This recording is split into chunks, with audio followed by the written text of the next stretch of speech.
Any sisters have any questions? Assalamu alaikum. Brother, could you please explain the importance of Dawa over Islah in context with Surah Abasa? The sister that question, what is the importance of Dawah over Islah in context to Surah Abasa? If you know the background of Surah Abasa, chapter number 80, Muhammad Sallallahu Alaihi Wasallam was speaking to the chiefs of Makkah, mainly mushriks, and while he was speaking to them, a Muslim who was blind, he comes and interrupts. And the Prophet, he frowns. And ayah was revealed by Allah subhanahu wa ta'ala that why did he frown?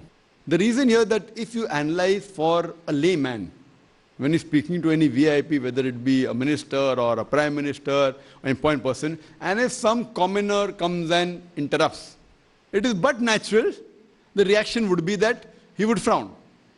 So for a layman, for a common man to do this, it is natural.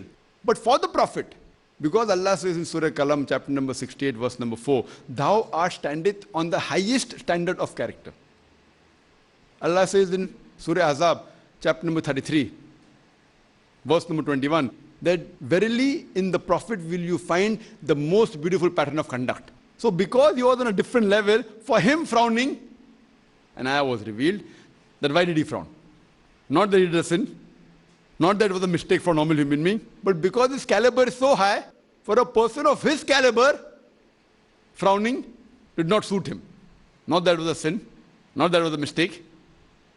And whenever the Prophet saw this man, he always said, because of you, Allah remembered me. And he appointed him as the governor of one of the place. So here we get the context that this was trying to show the stature of the Prophet's character. And again, it gives the second indication. This indicates also that this Quran wasn't written by Muhammad Sallallahu Alaihi Wasallam. If he would have written it, he would have put this verse in the Quran. Why will he put a verse in the Quran which is actually telling him that what he did was not right? It wasn't a mistake, it wasn't a sin, but it was a reminder for him. So sister, in this context, if someone comes and tells me, that doesn't it mean that Islam is better than Dawah? No, here this verse is mainly concentrating on the Prophet's stature.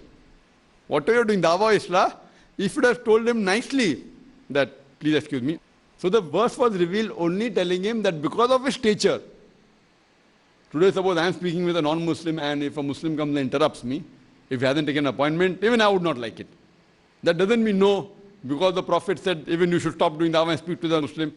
And the verse continues, you may never know who may get hidayah. That is there, hidayah is in the hands of Allah subhanahu wa ta'ala, but we have a choice. So here we realize that for the Prophet, because the stature was so high, but again, that does not mean that you rebuke any Muslim.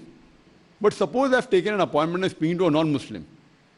And I remember a similar thing happened in Oman, that I extended one day to speak to the Hindu community only.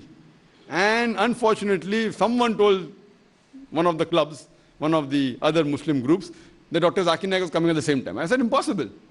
I haven't come to, no, but that person, he told on his own free will, you go and ask him. I didn't tell him I'm going to come.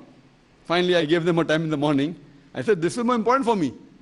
This non-Muslim gathering is more important for me. Even if the king or the sultan calls me, I will not go. So here we realize that that doesn't mean that if anyone calls you, anyone interrupts, you can leave the dawah. In Islam, both are important, dawah and Islam.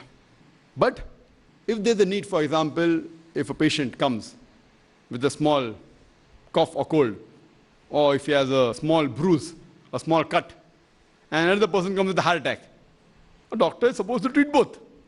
But if the time is limited and he has to choose one, he has to first treat the heart attack patient. The person with a small cut which requires 1 or 2 stitches, even if he doesn't stitch him, it will not be a major problem. A heart attack, the person may die. Fine? So similarly here, the people who are non-Muslims, they are doing shirk. So see to it that the stop shirk is more important as a general rule.